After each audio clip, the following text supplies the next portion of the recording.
ceux qui ne savent pas, ils ont la deuxième plus grosse tour du monde.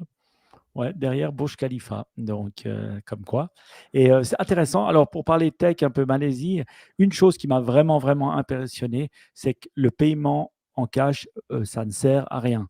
J'ai pu tout payer avec mon Apple Pay et Hmm. à voir les gens, hein, j'étais pas le seul, et même 10 centimes, tu pouvais payer avec ton Apple Pay.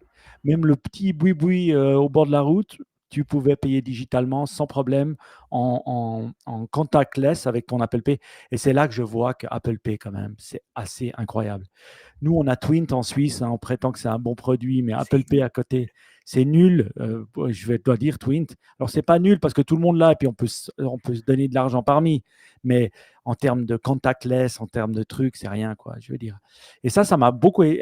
étonné technologiquement. Deuxième chose qui m'a étonné technologiquement, c'est qu'on peut acheter une petite carte qu'on avait reçue comme ça pour payer sur les autoroutes, qui sont d'ailleurs aussi belles qu'en Suisse, hein, ou qu'en France, by the way.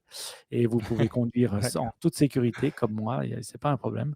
Et c'est assez rare en Asie du Sud-Est, donc pas tous les pays sont comme ça. Et ce qui est assez hallucinant, c'est que tu peux payer ton autoroute sans problème et aussi tu peux payer les parkings. Donc, avec ta petite carte comme ça, clac, clac, tu la charges et puis après, bling, bling, bling, tu payes partout, quoi. Ce qui nous fait penser qu'on est au 21e siècle, pas comme en Suisse. Donc, ces deux petites choses m'ont fait dire que voilà, c'était vraiment, c'est un bon pays technologique, un peu plus avancé que nous.